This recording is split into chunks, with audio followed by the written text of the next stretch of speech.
Ja, geschätzte Damen und Herren, ich begrüße Sie sehr herzlich hier an der Bilanzmedien- und Analystenkonferenz der Galenica Gruppe. Wir freuen uns sehr, haben Sie heute an diesem schönen Frühlingstag sich Zeit genommen, so zahlreich hier vor Ort zu sein in Zürich. Und ich begrüße auch alle Gäste, die im Livestream mit dabei sind. Mein Name ist Iris Müller und ich darf in der nächsten Stunde durchs Programm führen. Wir starten mit der Präsentation der Finanzergebnisse durch unseren CFO und werden dann auch 2025 by our CFO, and then we will have a moderated discussion, a brief one regarding the strategy and priorities. And there will always be sufficient time for your Q&A here in the room, but also from the live stream, of course. So I would now, without further ado, pass the floor to you, the CFO, Julian Plessinger. Thank you. Thank you, Iris, and also warm welcome from me to the guests here in Zurich and all to those taking part via the webcast. We can look back on a successful year 2025. Galenica grew strongly by 5.5%, both in the logistics and IT segment with 4.8%, and especially in the segment products and care with a growth rate of 6.8%. In logistics and IT, we benefited from the strong market growth and grew in line with the market in terms of value in both the pharmacy and the physicians segments. The strong growth in the products and care segment is a combination of a strong organic growth and successful expansion. We were able to see organic growth in our market share in the pharmacy segment and also acquired additional attractive locations. One highlight was certainly in 2025, in September, the acquisition of Labor Team, which accounted for around 1% of the group's overall sales growth. The strong growth also laid the foundation for a positive development in profitability. EBIT rose by a strong 11.3% to 234.8 million francs in 2025. And this positive development was supported by positive special factors totaling 6.2 million. These resulted from two competition proceedings in which the penalties were significantly lower than originally thought. Overall, Galenica reported a ROS of 5.7% in 2025. Adjusted for one-off factors, the ROS was 5.5%. The comparable ROS in the logistics and IT segment remained constant, which we expected given the ongoing conversion of the ERP system in logistics. Until the project is fully completed, both ERP systems have to operate in parallel, which means that no efficiency gains can yet be realized. Now, when it comes to the products and care segments, the return on sales increased from 9.4% to 9.6%, supported by the strong organic growth and the successful acquisition of Labor Team. Let's now take a look at the main drivers of this margin increase. Galenica's operating result is essentially driven by the gross margin and the personnel cost efficiency, and both key figures developed positively last year in 2025. The gross margin increased by 0.2 percentage points in 2025. In logistics and IT, the margin increased by 0.1 percentage point, in particular due to price increases. In products and care, the margin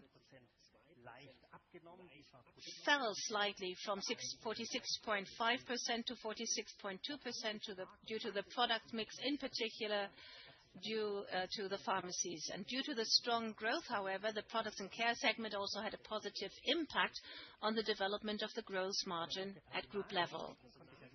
Now, when it comes to personnel costs, efficiency were increased slightly. In products and care, the personnel cost ratio fell significantly by 0.4%. This was mainly due to the development in the pharmacies, which were able to significantly increase their personnel cost efficiency. Personnel cost efficiency also increased slightly in logistics and IT segment, despite the ongoing ERP changeover at Galenica in logistics. Part of it comes from the pre-wholesaler Ologa, which has already mastered the ERP changeover, and the efficiency potential can now be realized already. Now, as to the adjusted net profit, it rose by 3% to 189 million. The lower growth at the net profit level is due to the financial result and taxes, which are significantly less affected by the one-off special factors in 2025. In the financial sectors, we had some 10 million in one-off income, and with a reversal of earn-out obligations, and there were, in terms of taxes, the tax rate was reduced to 14.1%. In 2025, we have a tax rate at a sustainable level of 17.1%. Investment. We had 61.1 million Swiss francs investments, which were at an exceptionally low level in 2025. This was due in particular to the decrease in investments in the IT developments as a result of the progress made with the ERP project. Galenica continues to have a strong balance sheet. Equity decreased slightly compared with the previous year due to the loss in value of the investment in Redcare of 135 million Swiss francs in 2025.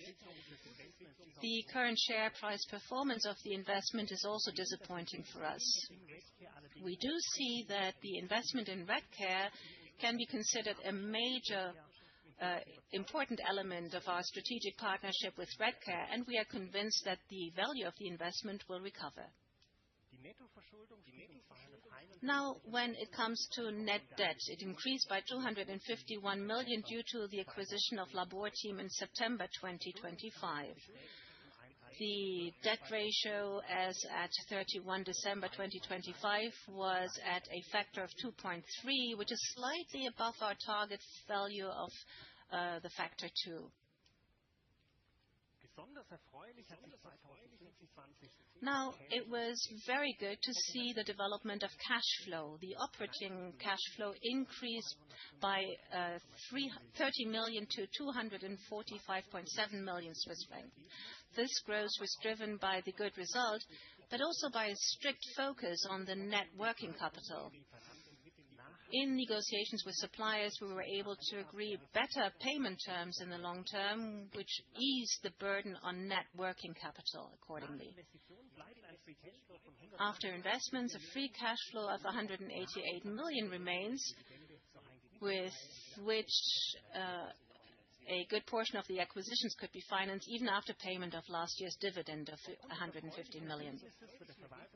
Given the positive result, the board of directors will propose a dividend of 2.50 Swiss francs per share at the general annual meeting. That is to say, 20% more than in the previous year, which corresponds to an increase of 8.7%. The increase in the dividend also reflects the strong cash flow generation and the positive outlook. Now, as to guidance. We are positive about the future. For 2026, Galenica expects sales growth of 5% to 7% and an increase in adjusted EBIT of 6% to 8%. Adjusted for the special factors of 2025 of 6.2 million, this corresponds to a high increase of 9% to 11%.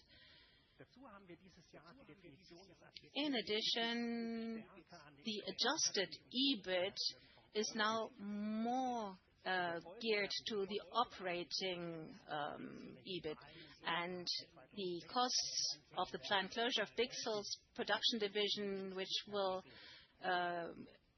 incur in the first half of 2026, is now reflected in the adjusted EBIT. Now, we've also seen an adjustment of the midterm guidance that we published today.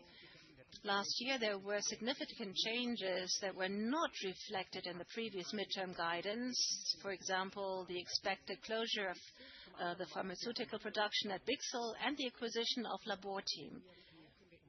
And now, when it comes to the ERP changeover in logistics, we are now regarding the efficiency gains, we also have a greater visibility now. In the logistics and IT segment, we expect, due to the ongoing ERP project, we expect the hypercare phase and the subsequent reduction of the project organization. So we expect a stable development of the EBIT margin to remain stable until 2027. However, expectations regarding the efficiency potential are really high. We continue to expect an increase in the EBIT margin of up to 2%, which will occur in 2028. In the products and care segment, we will increase on Bixel's focus on the home care area, and the successful integration of Laborteam will mean an increase of the EBIT margin of over 10%. And overall, and this is the key element of the midterm guidance, it is decisive that Galenica will achieve an EBIT of 270 million Swiss francs in 2027. However, there are other points that are unchanged compared to the previous midterm guidance. We have the growth assumption in the two segments of 3 to 5% per year. That's unchanged. So we are therefore still in a very good market environment. Thank you so much, Jolene, for giving us a detailed insight into the financial result. We'll now look at where Galenica stands in implementing our strategy and where upcoming priorities are. We'll do that over 15 minutes in a moderated conversation together with Galenica's CEO. Please join me in welcoming Marc Werner. Well, Marc, we've heard it. The financial results have been quite pleasing. What is your personal bottom line? Well, it's a positive one. As Julian said, in 2025, we were consistent in driving our strategic goals and implementing them. And we've continued to strengthen our strong position in the Swiss healthcare market even further. We also made headway when it comes to transformation and customer centricity, I feel. And what specifically have been the biggest milestones in the implementation of our strategy? Well, there are three items that I'd like to mention. We further strengthened our basic care, both in brick and mortar and online. Then digitization was developed further, and efficiency. And that's a decisive point for us. Our growth strategy was pursued consistently. If you have a look at pharmacies, if you have a look at logistics, home care, and also with expanding our network in acquisition of Laborteam and entering the diagnostics market, which was crucial, of course. Now, let's drill down on these three topics. Let's start with expanding basic care. Now, a net 5 locations were added in 2025. In total, there are 381 pharmacies that are part of Galenica now.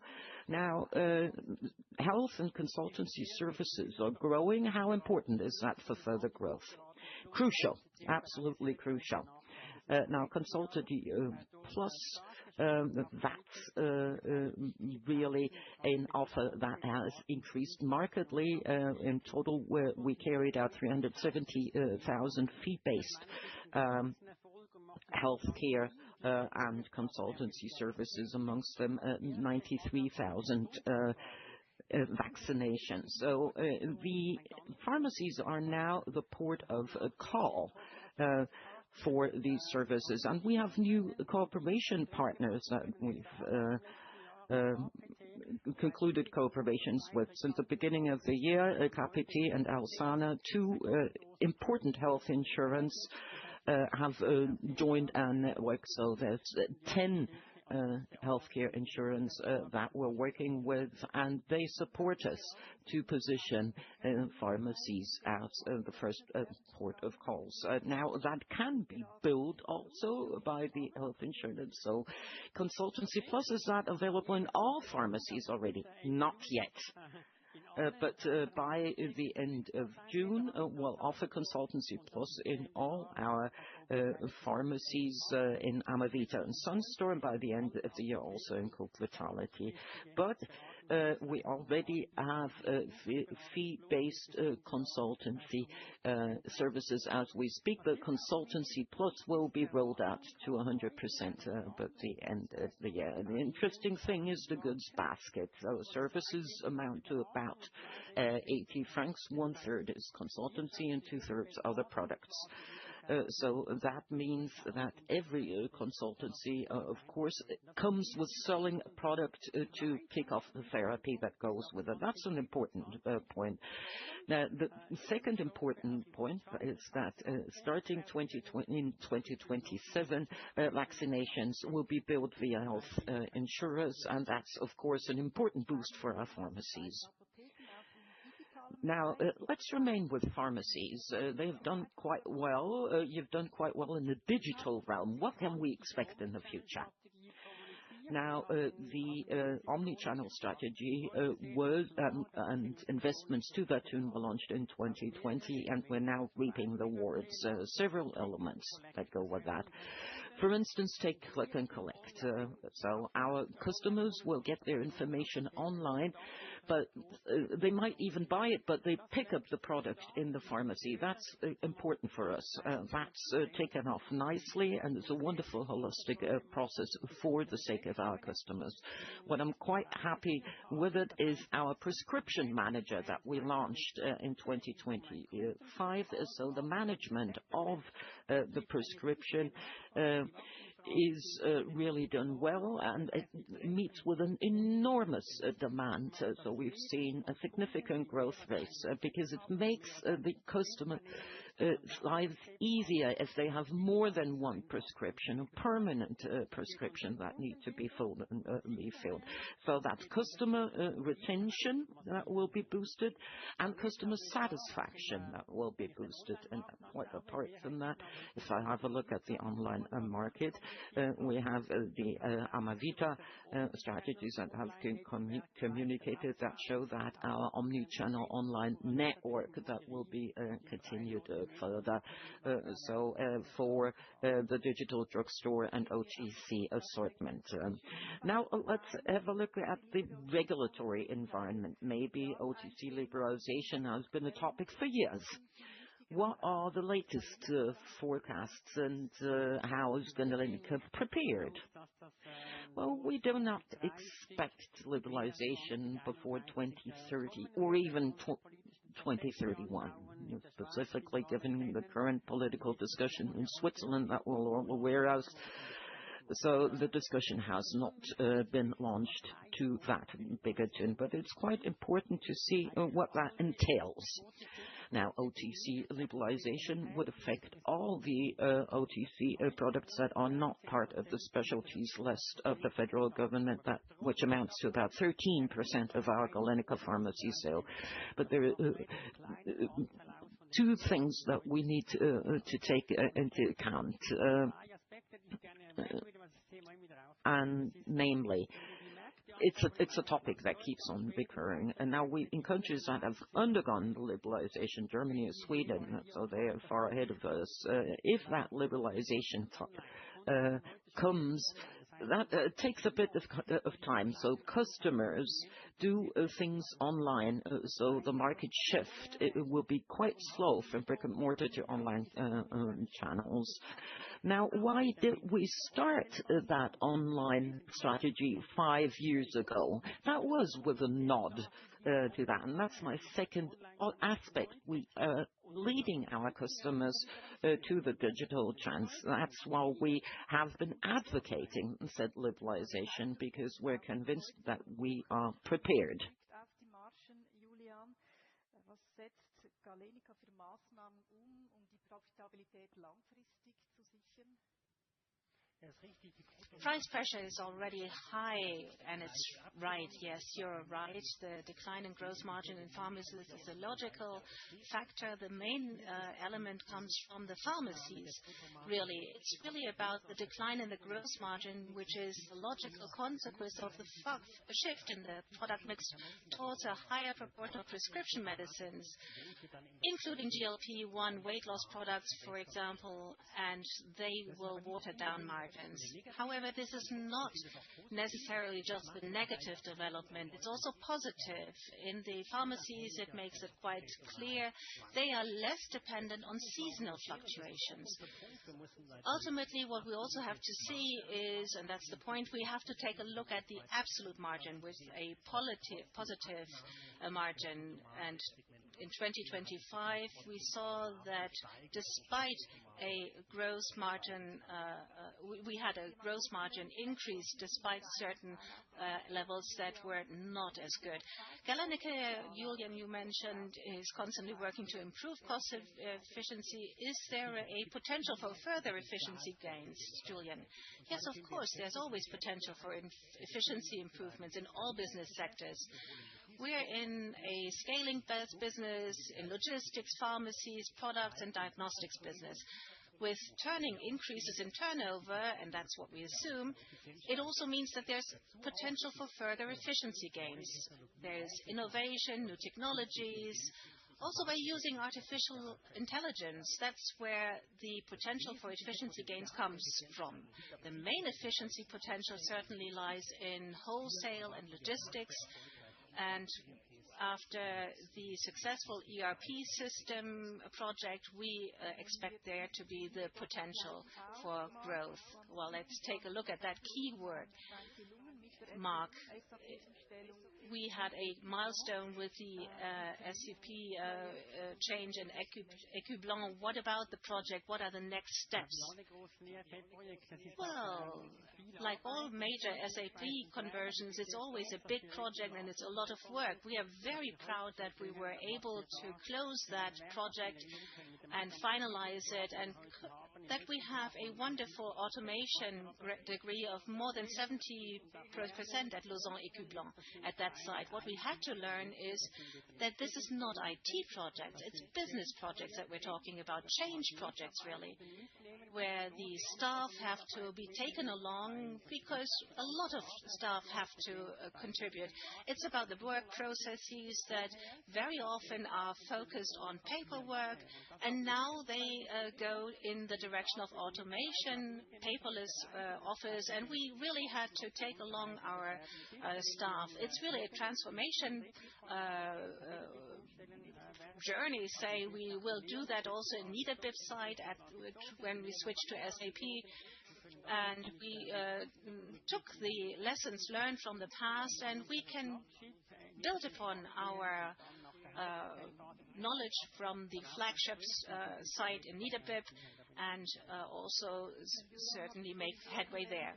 Julian, he also mentioned it, the artificial intelligence part, that's also an efficiency driver, and the ERP changeover, that's certainly also the basis to use artificial intelligence. What about Galenica and AI and automation? Well, we see that AI readiness is very important, and it has proven to be that case over the past year.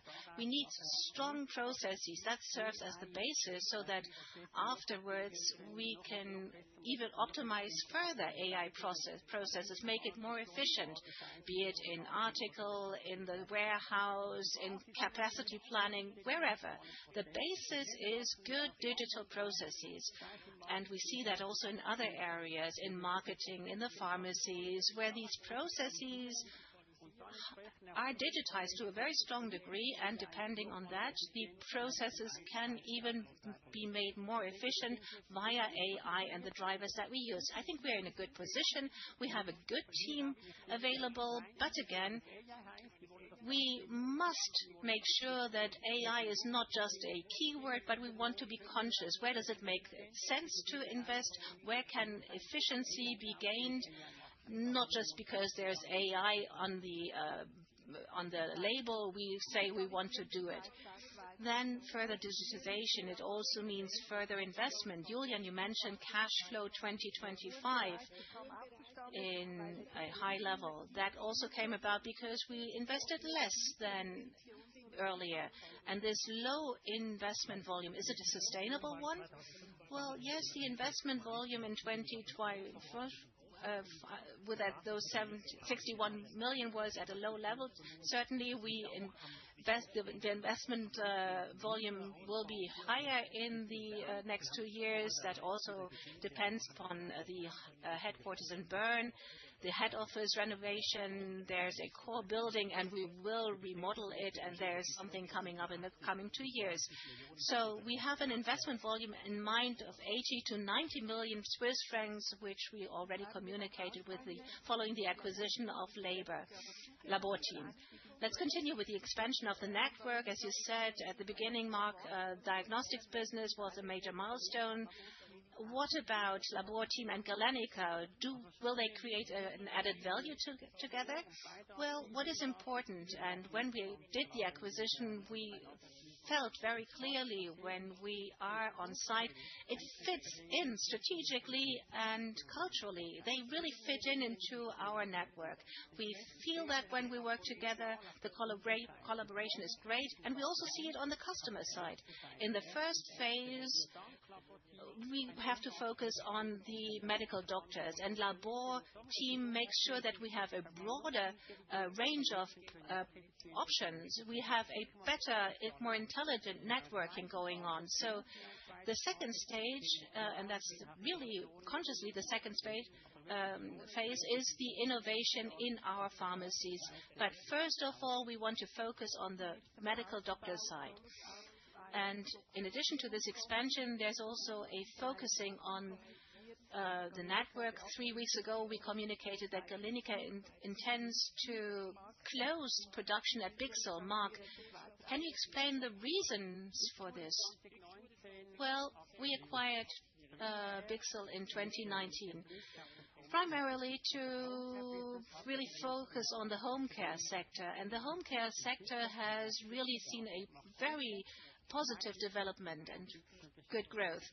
It makes up some 2/3 of Bixel's business. The pharmaceutical production, on the other hand, was not profitable. The existing production facilities, we took a look at them. We did not find a way in which to make sure that production facilities can be sustainable in the long run, and that's why we had to take this decision. Home care, as you mentioned, will continue, and last year there was also a modification, Life Stage and Home Care Bixel. They really focus on that market segment. There is some additional growth plan. What is the plan? Well, Bixel Home Care, the sales organization, where they have a lot of know-how in clinical nutrition, and we combined that with Life Stage Solutions because we felt there's a lot of potential. The customer groups, that is to say, the on-site, the out-of-hospital care organizations, they really function well. We've seen that. The home care organizations under one roof, they can be much more stringent in their market drive. Let's stay with another question about products and care, namely products and brands. What about the development there? Julian? Well, in products and brands, we have a strong strategic priority.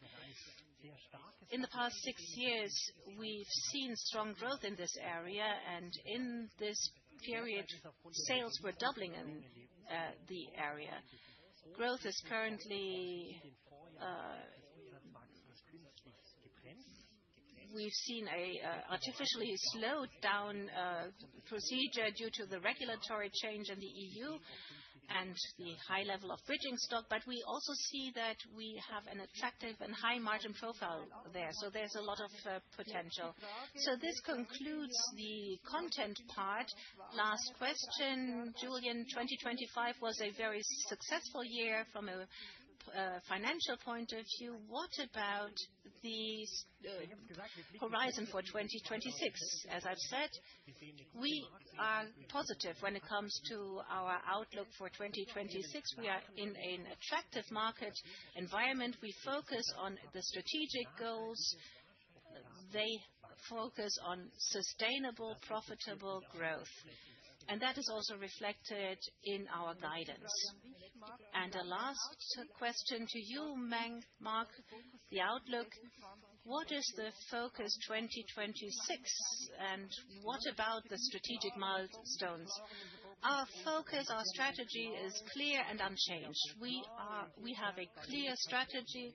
We want to focus on the Galenica story, that we were successful in the past, and we continue with it.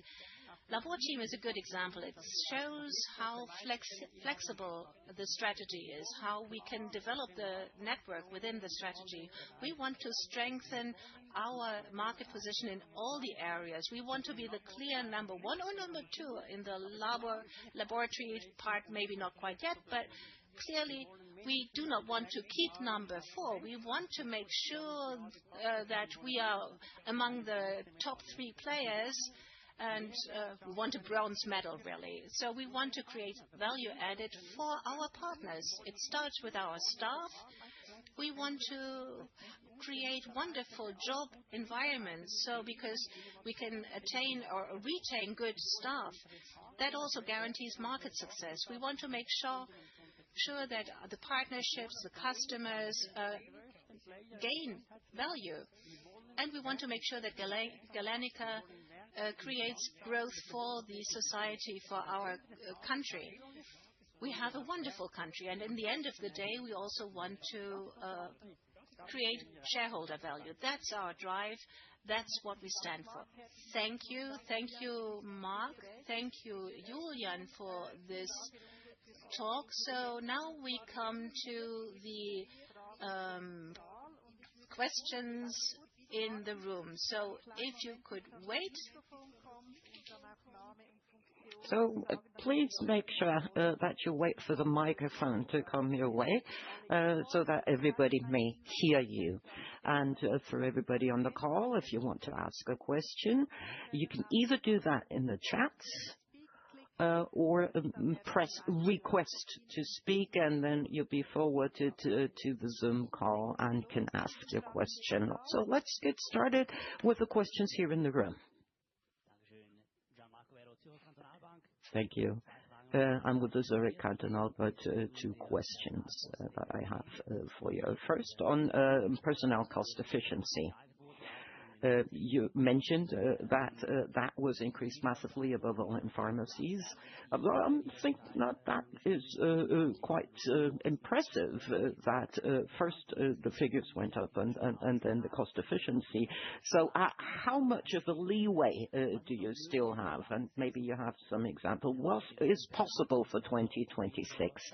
Do you expect a slower growth of personnel costs vis-à-vis sales? Then my second question on Fiscal and on closing that down. Now, Galenica stands for stability for me, and also for security and safety in our healthcare. Now, as an outsider, I've always felt that Fiscal was relevant for infusion, IVs, topics that are relevant in a natural disaster scenario, say, for our country. Now, before you took the decision to close down, did you talk to the government about that, whether there could be subsidies in the future? So that's a question from an outsider. Now, in the context, how would you analyze the situation for Switzerland? Is there enough capacity? Would you like to take on the first part?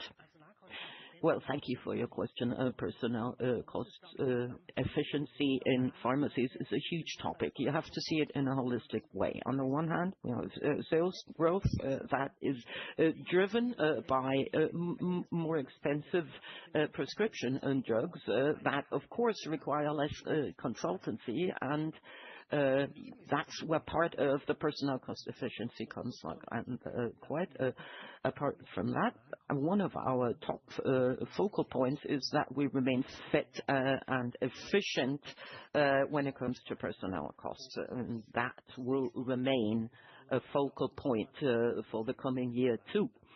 So, of course, we're trying to be efficient at all times. And now the FTI increase, that is a holistic one, but that results from IT, because there were external consultancy costs that we've internalized, because that's more cost efficient in the long run.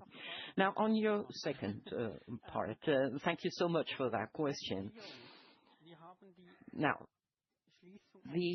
just to make that clear, we've announced we were going to close down that part. So the question is, no, we didn't talk to the government or to the authorities beforehand, also for confidentiality reasons. But we now are in a process where we're talking to everyone. We've announced the closing down, and we're discussing that with all kinds of stakeholders, with personnel, with Works Council, what have you. So that's the phase that we're in. And what it lies in the future, we'll see. Now, security of supply, that was one of the prime topics. We talked about that on the board and with the administration, because that was a clear-cut challenge. Pixel today has about 40 customers, and there are about 250 hospitals, so you can buy products elsewhere. Of course, in part abroad. That's true. In a case of crisis or emergency, normally we wouldn't have a problem, but in crisis times, you have to see that in Switzerland, we are producing products for the Swiss market. It's an illusion to believe that we can go on alone. So it would be an illusion to believe that there'd be government subsidies for that. I believe we had that discussion during the pandemic, where everybody said we have to produce everything in Switzerland, but nothing much has happened. But there is a certain consequence from now. These supply chains are global. They were so in the past. They will remain global in the future. But we really looked into that intensively, and we are of the clear opinion that there will not be a shortage of supply in Switzerland when we close down that zone. All right. So more questions here in the front, please. Thank you. I'm with UBS. Two questions, if I may. Now, you want a step up in debt coverage, so that's the upper end of your range of +/-2. So what's the potential to improve that? And as you said, you want to get the bronze in the lab market. How are you going to do that? Organically, inorganically? What do you think? Would you go for the first one? Now, when it comes to debt ratio, you're correct that there's a factor of 2.3 right now, and our target value is factor 2. Now, we're temporarily higher, and that doesn't disquiet us because we have a strong cash flow generation where we have a potential for far-reaching measures to really drive debt ratio down. We continue to believe that in our mid-range guidance up until 2027 will end up at the factor 2. Of course, that hinges on the option of future acquisition. That takes me to the second point. Thank you. Yes, We are quite well known for our competence that we manage organic growth, but we also have clear-cut skills when it comes to additional inorganic growth. That's the exact mix that makes Galenica, and that is something that we are also going to see in the lab business. So we want to grow, and what we estimate is our own efforts, or whether it's logistics, diagnostics, we intend to grow. But quite obviously, we keep our eyes peeled. If we find an exciting target that fits our bill nicely, culturally also, then we are going to drive growth in that respect too.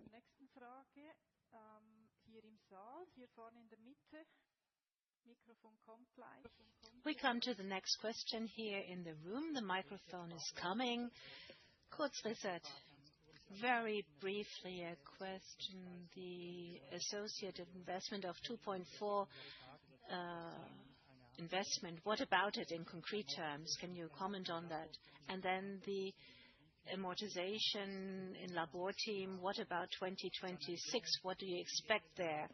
And then the logistics and IT, the 1.7% until 2027, which will remain at 1.7 until 2027, and then to 2% in 2028. So neither BIP will be really have made some headway in 2029. Why not have a positive effect in 2027? And do I have to say 1.7 in 2027 and in 2028 almost 2%? I don't quite understand that. Thank you for that question. The loss in the context of the value shift towards associated companies, well, that really has to take a look at the step acquisition with Amavita, that we take a look at future-oriented businesses and then take a look at possible potential acquisitions later on, complete acquisitions. And the majority share was, we were able to get the majority share, and then there was a price adjustment to that 2.4 million. And when it comes to the adjusted EBIT and the operating value added and the operative performance of Galenica, these step acquisitions really are typical for us. That's why we did them. Another item was the expected amortization from Labor Team acquisition. To be quite honest, I'm asked too much here what that really means. In the adjusted EBIT, this amortization was neutered really to make sure that the operating performance was better presentable. In 2025, we had that amortization. The PPA has not really been finalized so far, and it will be finalized regarding 2026 first semester. In terms of logistics and IT, it is quite correct. Until the efficiency gains can be realized, it will take a little longer. Originally, we were a little more ambitious from the get-go. It's always difficult to assume. But in Ecublon, we've seen that the hypercare phase has to be considered, and there's also an after go live. There has to be the two ERP systems in parallel, and that will continue to operate like that until 2027. So we're a little more hesitant regarding efficiency gains. Of course, we hope that we can realize some of these efficiency gains in 2026, but the full potential of efficiency will certainly be realized in 2028. Okay, are there any other questions from the room? Here, second row, middle. ZKB, Patrick. What about the competitive situation in pharmacies? And I'm talking about the drugstores in Germany or the Migros that want to also work in Switzerland, the German pharmacies, that is. And the second question is regarding Redcare. You mentioned the annual result, and there was some drop. Why do you think that this will go in the opposite direction again? Well, in the pharmacy sector, thank you. No, it was really good. We are in a good position. We have a great job done in this area, and I believe that we will continue to do so. Competition is good. There are German competitors. They want to be active in Switzerland, but we've seen that there are strong competitors. Migros also. Strong competitors. That's not surprising. Julian also mentioned it briefly earlier. Our share in the RX area has also improved in the pharmacies, despite the competitive environment. The two partners in the market, they are really in the drugstore area. Of course, there is some strong competition, but not since yesterday, but for quite some time already. And it will also continue in the future. In the pharmacy business, we think we're in a good position. We have a good footprint in Switzerland. We are always on the top shelf, really, also in anorganic growth, organic growth. The growth gains will be continuing, I think. Redcare. Well, Redcare, we still believe that the investment will be profitable in the end. We see it in the collaboration with the board of directors and MediService. We have good cooperation. We can learn a lot from Redcare, also from the experiences drawn from Germany when it comes to the e-prescription introduction, and you were really a pioneer there. And we believe they have the right strategy. They were not really confused when it comes to the focus. We are really convinced of the joint venture, and we think that the investment will recover. What is clear, and we knew it from the get-go, there is a high volatility range that we also expected.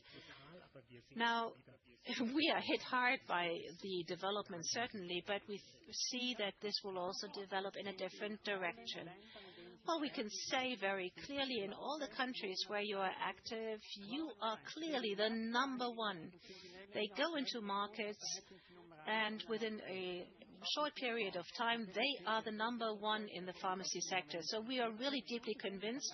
Of course, okay, they are in a negative phase right now, but in the long term, we believe that the market position will prevail. In Germany, Austria, Italy, France, they are everywhere, and they are very strong.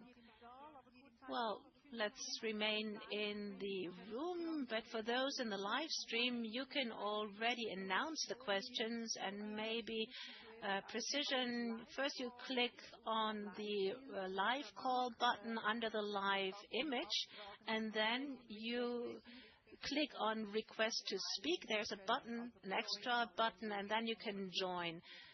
So you have to click join at the very end. And I hope that this will work. You can announce questions, but for the time being, we remain in the room. There is one further request. A question to Redcare. There are different changes in the board. 3 people left the board. 3 came now and joined them. Were you also questioned? Would you like to join? No, and we don't want to be on the board there either.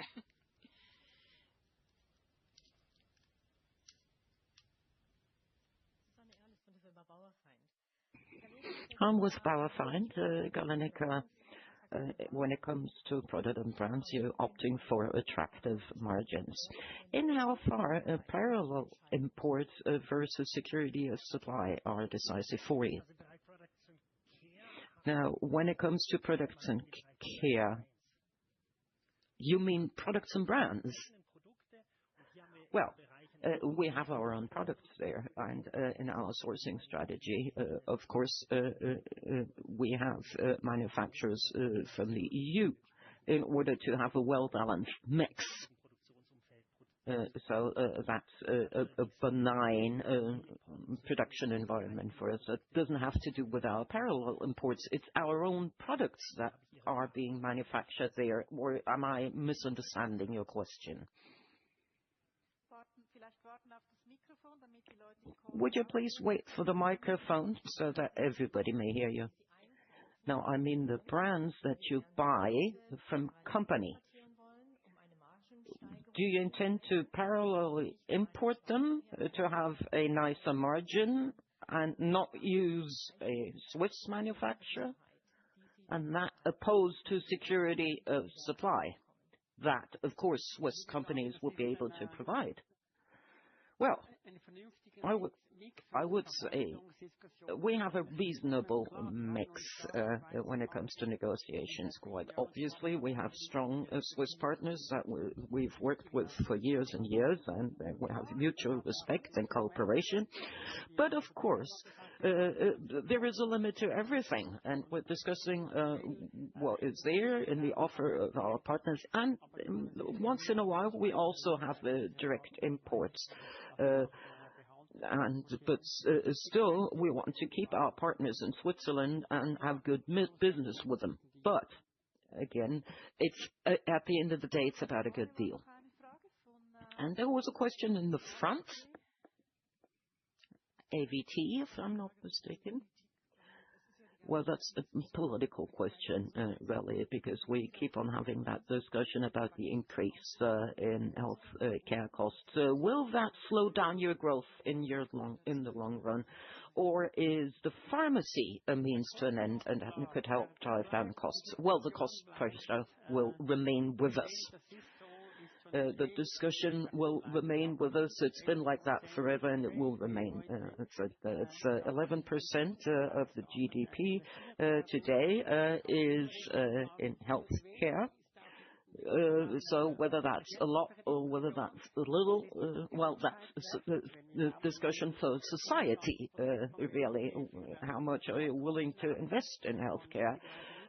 So 27% of GDP are invested in social affairs. So what you can reach with those 11%, if you have a look at that, that's an enormous societal success because we have a quality of life that is enormous. The average age in Switzerland is quite high, that you can reach is quite high, and how often people are available for the labor market and not ill. All of these are societal successes that are not talked about as much. So we have 400,000 staffs in healthcare. They're doing an excellent job every single day so that people in the country get healthy or are healthy. Now, when it comes to politicians, it's not always a fear that you view healthcare as a cost factor, but they fail to see that 400,000 people work there, and usually not at a top salary with a lot of working hours and a lot of effort that they have to put in. So politicians should think about that. Now, and the pressure will continue, as I said, but we're living with that. It's part of our business. Of course, that's a cost, pressure on the costs for drugs, what have you. That pressure will remain with us. Certain developments, quite a lot of drugs that have not been there in Switzerland for several reasons. But we have to deal with that. We are 9 million people in Switzerland, and if prices develop where it's no longer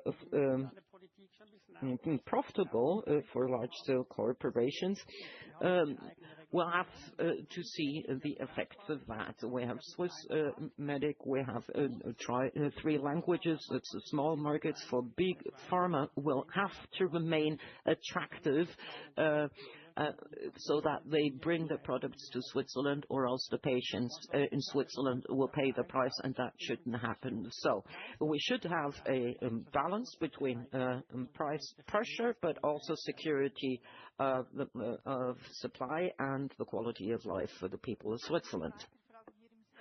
All right.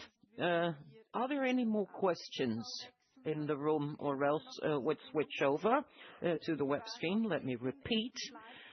Click 3 times. First live call, then request to speak, and then join. And you may ask your question, or you ask your question in writing on the chat. So my question to my colleagues in charge of the chat. Are there any questions from the chat or the webcast?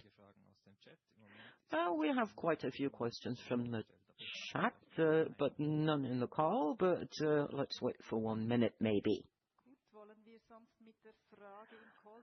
All right, let's start with the chat, possibly. Now, let's start with the chat. Jan Koch, Deutsche Bank. Now, it's about the diagnostics business. Can you give me the expected price reductions in that business and the quantifiable influence on the income in 2026 and 2027? Question 2, Fiscal. Are you expecting negative results or effects on your home care business, or are there competitors who offer pharmaceutical production and home care? And third, the GLP-1 antagonists for 2025. What are your expectations for 2026, and when would you expect a saturation of the market?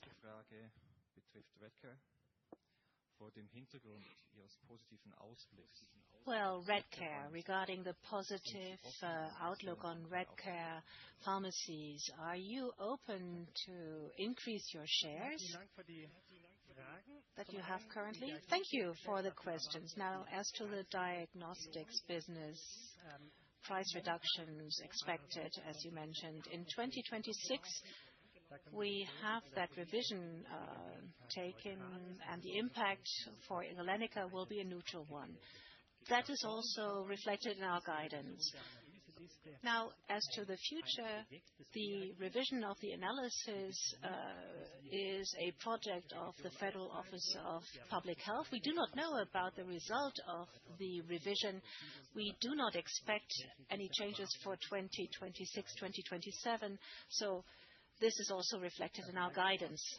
Now, as to Fiscal, well, we do not see a negative impact. The synergies between home care and pharmaceutical production was 0. So these are 2 different business segments. We do not see an influence and no changes in the competitive situation. I'm sorry, I wanted to look in the camera, really.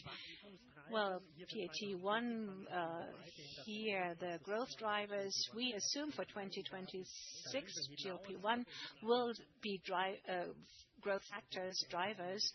And apart from that, I do not want to do any market prognosis when it comes to GLP-1 weight loss products. We assume that there is a similar growth dynamic in the coming years. That's to say, growth rates of 3 to 5% in both segments. Innovation. The market is still on the get-go. There will be new products. There will be pills that can be swallowed. There will be generic medication. So the situation will differ, and I agree with Julian, the market will not grow as quickly. And then the last question, Redcare, 10%, we said that the 10% we hold, a little more, that because there was a dilution regarding information programs. We know it's a major element in the strategic partnership. However, we do not want to increase the 10% stake. We want to keep our 10%. There's another question, Florian.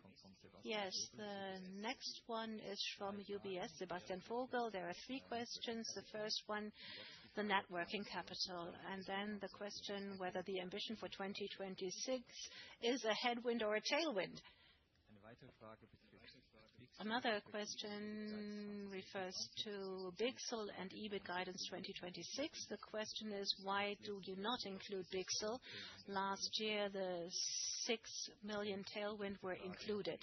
And the third question refers to the EBIT or the adjusted EBIT. And the question is, will it not even be more difficult to read the adjusted EBIT because other elements have also been included in it? Thank you for those questions.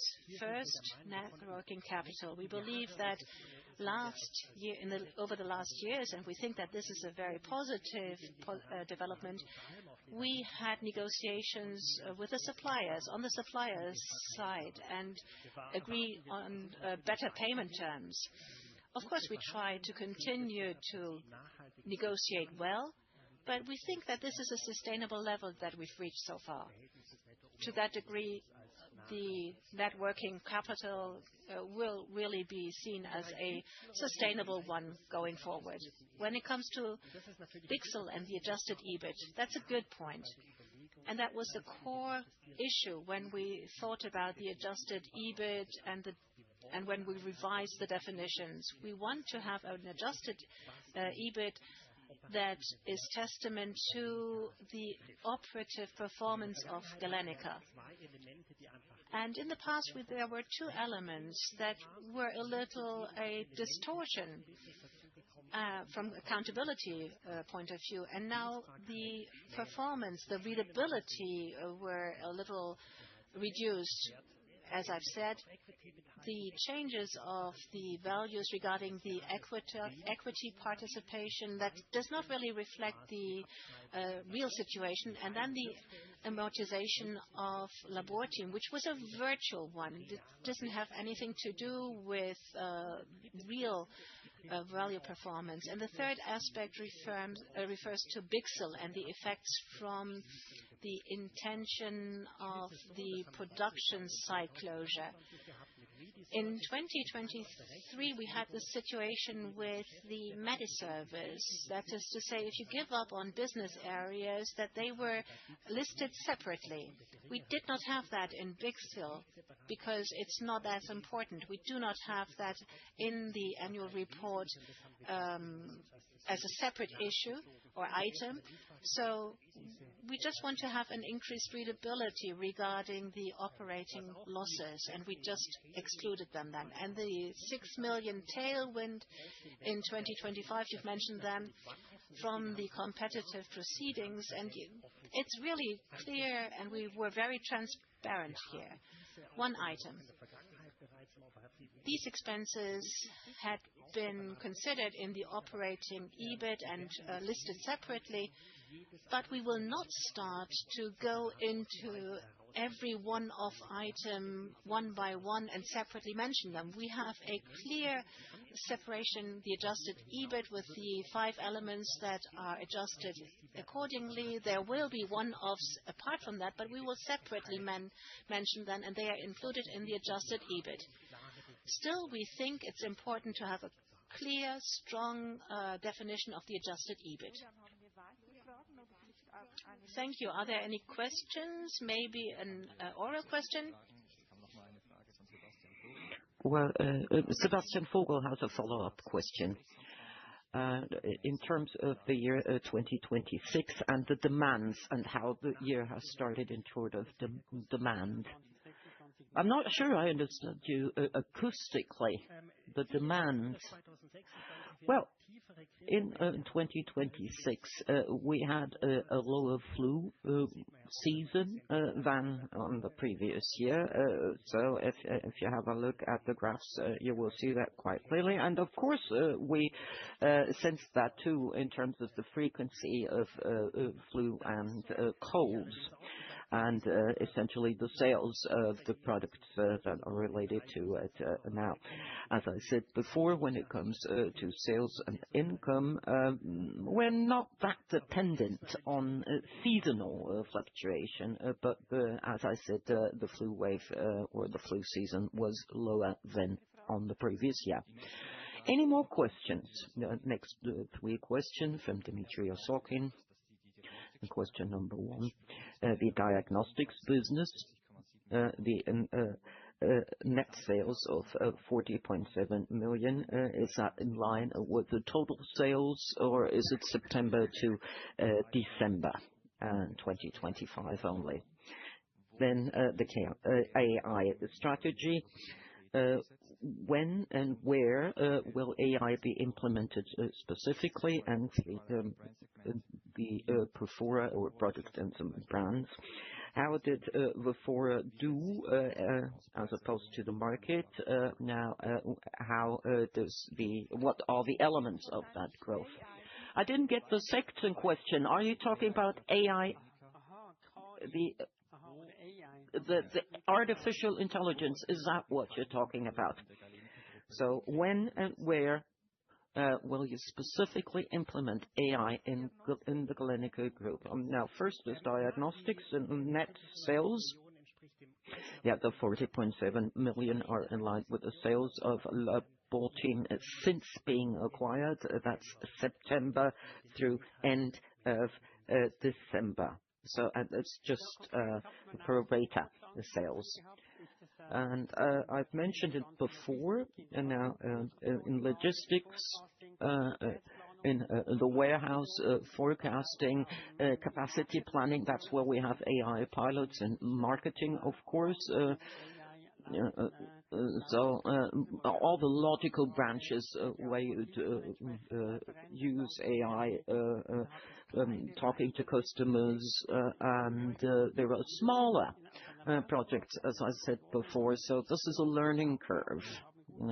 We intend to build know-how. We have great people on board, and we have a clear-cut guidelines that we've defined on how to deal with AI. There is ongoing training for our staffers on that topic, so that AI becomes a part of regular business, regular processes of digitization. But we do not want to do things for their own sake without creating added value. So we'll have pilots working according to the principle of pilot, see whether it's worthwhile, and then take a decision. And now on products and brands and its development, now we detailed that in January. We published that. Now the development was more or less in line with the market. So we saw pleasant growth given a new distribution agreements with Cuba. And now the detailed publication of price and volume growth is something that we haven't published and that we're not publishing, but we've used all the synergy effects that we can. All right. Is there a question on the call? Yes. We have a question by Adrian Hopf. Now, Pharma-Swiss